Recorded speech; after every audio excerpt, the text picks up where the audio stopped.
Welcome, Bishop Sullivan math students. This is our PSAT math review prior to Wednesday's PSAT test. I have a copy of the test here. We're going to do this video in two sections. The first one will cover these first 17 questions with no calculator. So you should have your test booklet with you. We've got 17 questions and no calculator. And what I want to do is, obviously the answers are in the booklet, but I want to give you a little bit of sense on how you might get to the answers fairly efficiently. No calculator. Okay, so looking at question one, you have your book in front of you. Let's see if we can scroll down here. Question one. This is an easy question according to the PSAT. I would hope most people that have gone through algebra can read the question pretty quickly. We see a babysitter earns $8 an hour. Notice that choice A is the right answer, $8 an hour, number one. We have 8 times X plus 3. So this is number of hours, and this was your little tip for getting the kids to bed on time. I'm not sure that if you understand English well, that isn't like a super easy problem. Okay. One way you could do it, I suppose, if you were unsure, is to ask. Let's suppose I worked 3 hours. So this is a hypothetical. If I worked 3 hours and the kids got to bed on time, how much would I get paid? So you're played babysitters, I suppose. 3 times 8 is 24, plus the $3 tip is $27. Which ones of these formulas give me $27 with X being 3? Well, if you look at choice A, that's 8X plus 3. 8X plus 3, you put 3 in there. Sure enough, that gives you the $24 for the work and the $3 for the tip. Choice A is the right answer. If you tried putting 3 hours into any of these other ones, choice B, I get 9 plus 8, which is 17. That's not right. This would be 33 for choice C. That's not right. And for choice D, 9 plus 10 is 19. So A is the obvious choice. Okay, so now let's look at problem number 2. This is supposedly a medium difficulty problem.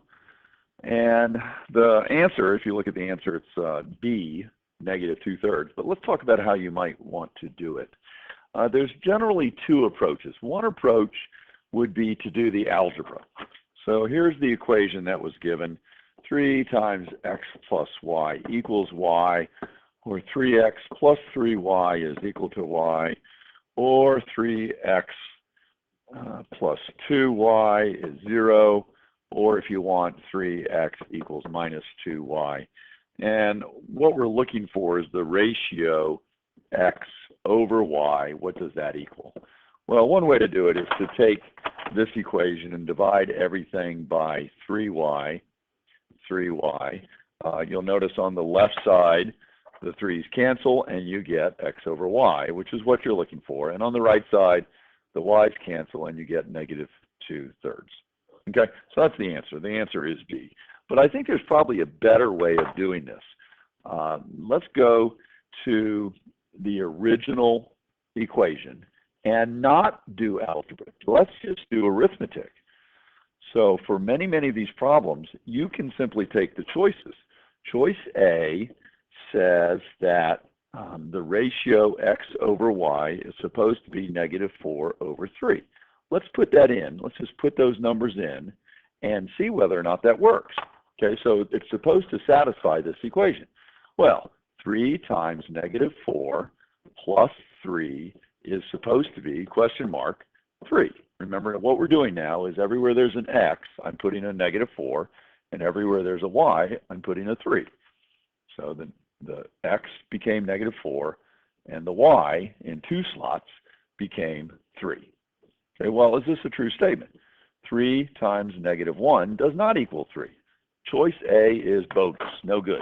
Choice B.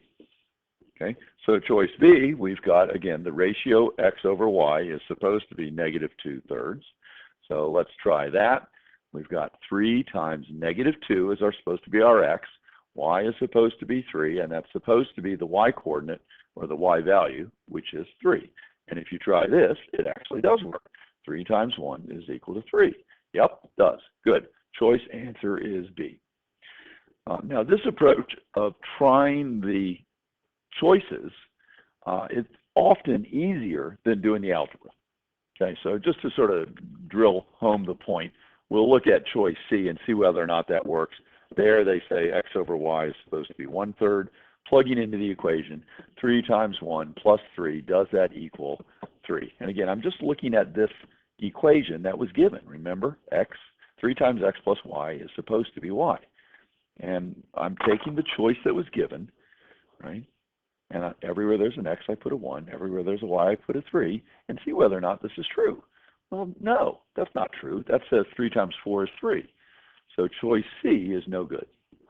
If you tried choice D, that would also be no good.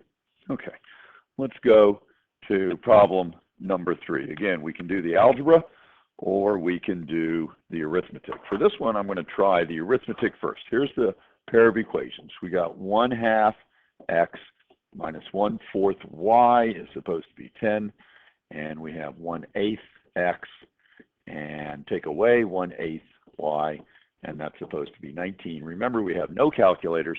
Here's choice A. Choice A says that the xy that works is supposed to be negative 112, comma, negative 264.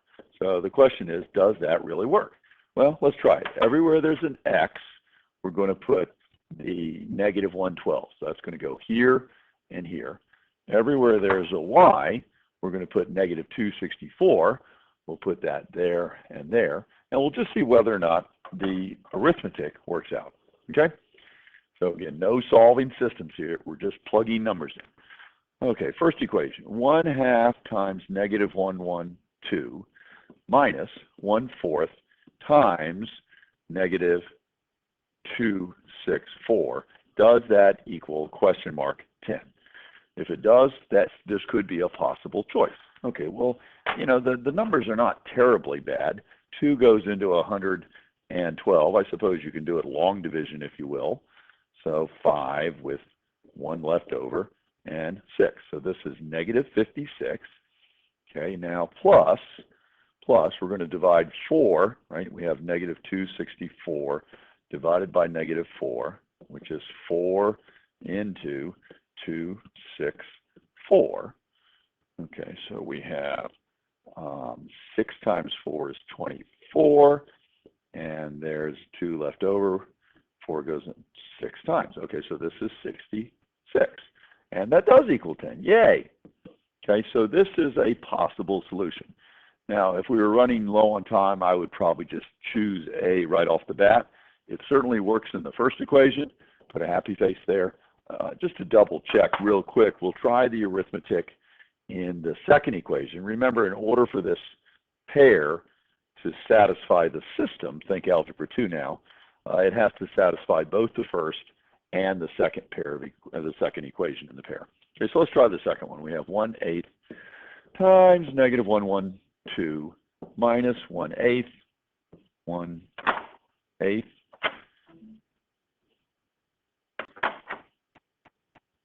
times negative 264, and that's supposed to be 19. So let's just see whether or not that works. Again, the division, this problem is a no calculator problem. The division is designed to make it reasonably easy. 8 goes into 112, 8 goes into 11 once, and 8 goes into 32 4 times. So this becomes negative 4, and plus, we got 8 going into 264. Notice negative times a negative gives me my positive. And so 8 goes into 26 3 times, 24 2 4, which is 3. So we have, this is negative 14, Joe. That's what I wrote, negative 14. And over here we have plus 33, which is 19. That is correct. This is the correct answer. A works. Now, if you've never seen this try to work backwards from the answer, you may be a little leery about whether or not this is the best approach to go.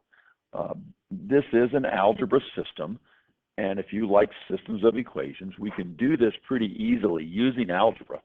And how you do it is up to you. Let's try algebra. What I'll do is I will multiply this this first equation. I'm going to multiply this equation here by, what do I want? How about this one? This will be even better. I will multiply this one by -2. Now, what's my thought there? The first equation I'm just going to leave alone. -1/4 y is equal to 10. By multiplying the second equation by -2, this is what I get. I get -2/8 x, and then I get +2/8 y, and on the right side I get -38. Now, if you sort of add these equations together, you'll see the method to my madness here. The y values subtract out. This is a -1/4, and this is +2/8, which is +2/4. So they go away. And so what I have is I have 1/2 x take away 1/4 x, that's this bit. And then on the right side, I got -38 and 10, which is -28. Okay, so let's see, 1/2 take away 1/4 is 1/4 x is -28. So multiply both sides by 4, and I get x is equal to 28 times 4, 2 and 3, 11, -1, 12. And if you just go back and look at the choices, this was problem here. The only one that has x for -1, 12 is choice A. We don't have to do anything else. It has to be A. Okay? So that's problem number 3, choice A. Choice, or number 4. Let's look at 4. 4 is a geometry problem. It does say right off it's not drawn to scale, although when I look at it, I see an isosceles triangle. It does say that in the problem AB, the left side of the triangle is exactly the same length as AC. So these two are the same. It doesn't tell us how long they are. It really doesn't matter. The key on this is once you have an isosceles triangle, remember your geometry, the base angles have got to be the same. So these are the same. And what else is in the picture? They have a couple of perpendiculars. There's a point down here, D, which is, it doesn't show the middle. It's sort of off to the left side.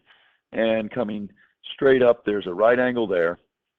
And going straight up that way, there's a right angle there. And then what you should know from geometry is if you've got these two right triangles, this green triangle here, okay, and this green triangle over here, they're both right triangles, and they both have this red angle down as one of the acute angles.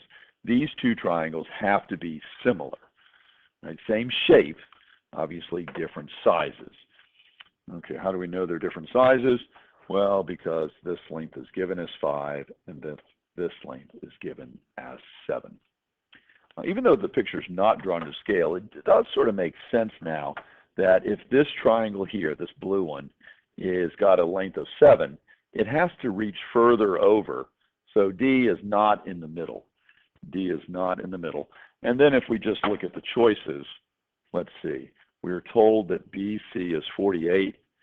D is not in the middle. It's more to the left. And the question is, how long is DC? How long is DC? Well, assuming my picture is reasonably accurate, I know that this has got to be more than half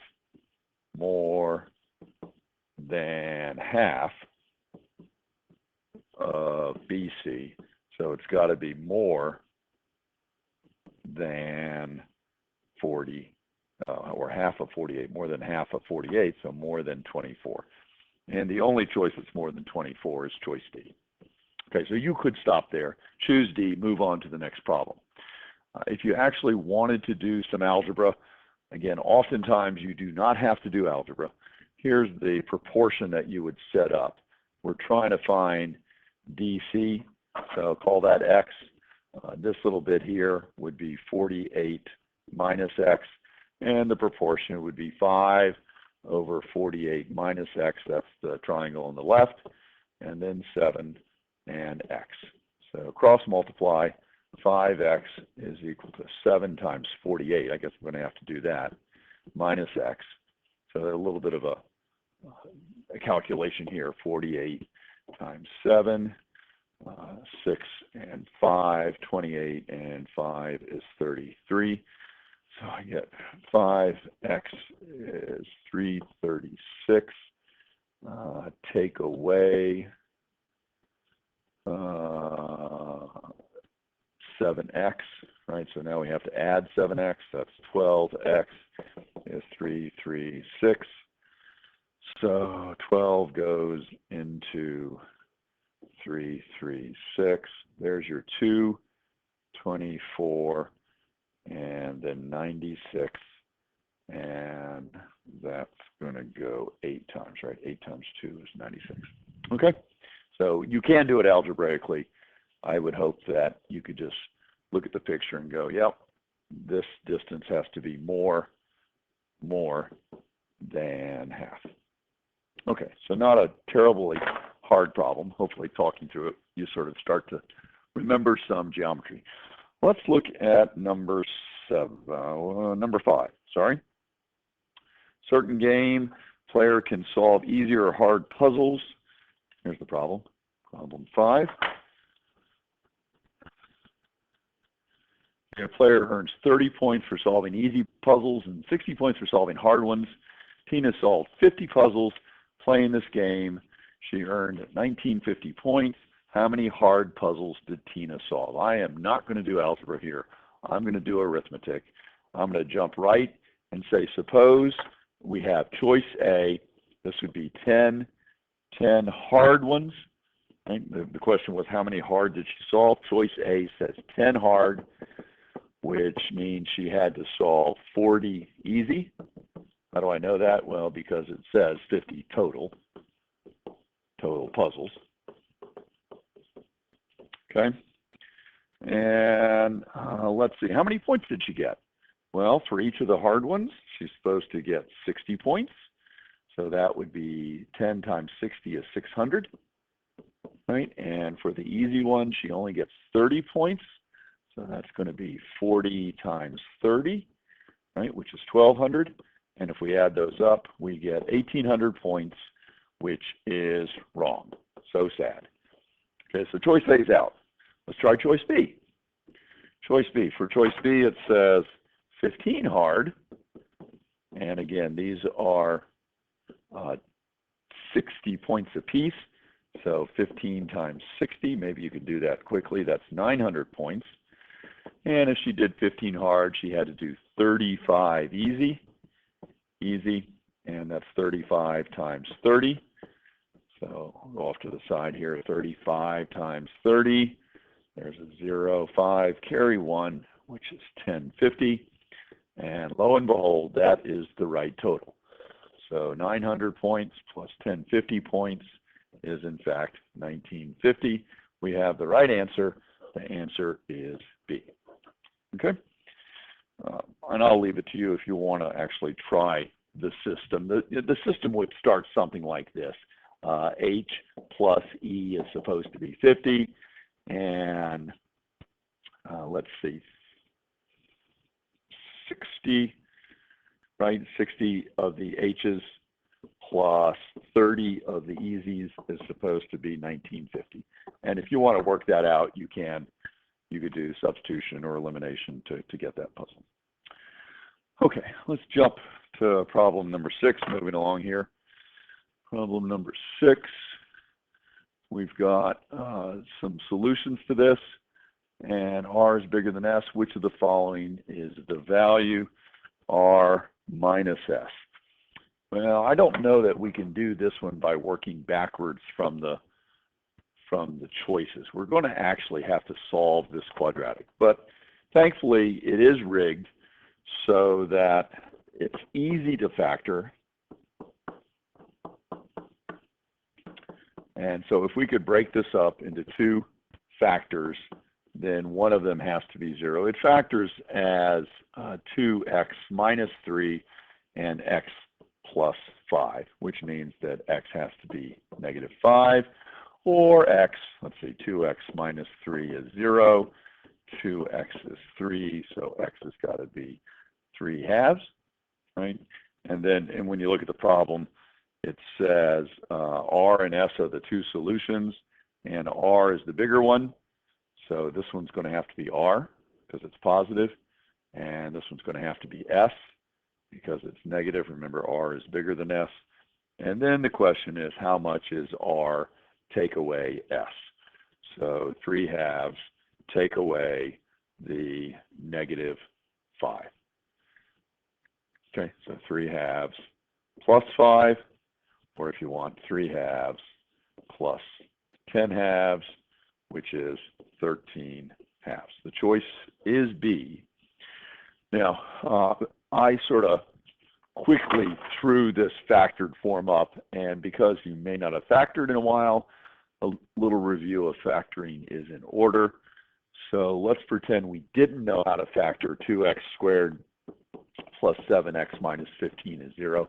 This is a method that always works. It takes about 3 steps every time, and you can get the answer guaranteed for factoring problems. Take the 2 and the negative 15 and multiply those together. 2 times negative 15 is negative 30. I'm going to build a little T-chart here. And then I start to try to find factors of negative 30. For example, negative 1 times 30 multiplies together to give me negative 30. Negative 2 times 15. Negative 3 times 10. What I'm looking for in these pairs is a pair of factors, here it is right here, that when you add them up, you get this middle term. So negative 3 plus 10 adds to 7. That allows me to rewrite this trinomial as a 4-term polynomial. So 2x squared minus 3x plus 10x minus 15 is 0. And you'll notice that these two middle terms right here add up to give me my positive 7x. So it looks like I'm making the problem harder instead of easier. I put an extra term in here, but here's the good news now. This will factor very easily. Anything in common? The x is in common. So 2x minus 3. And this will factor very easily. So we look at the last two, and we say, well, they have a 5 in common. I'll take that out, and that gives me 2x minus 3. In this method that I'm showing you, you will always, always, always get the parentheses to be exactly the same. So now if we look at these two big terms, they have something in common, and what they have in common is the 2x minus 3. I'll take that out, 2x minus 3, right? And then what's left are, let's see, out of this first guy we have an x, so I'll put that in, and then the plus, and then out of the last guy I've got the 5. Okay, so that's how it factors. This original problem factors as 2x minus 3, x plus 5. Remember, it was equal to 0. Okay, let me go ahead and pause this one here. We've been running 24 minutes now. Let me stop, and we'll upload this, and then we'll do the rest of this section in another video. I hope this helps.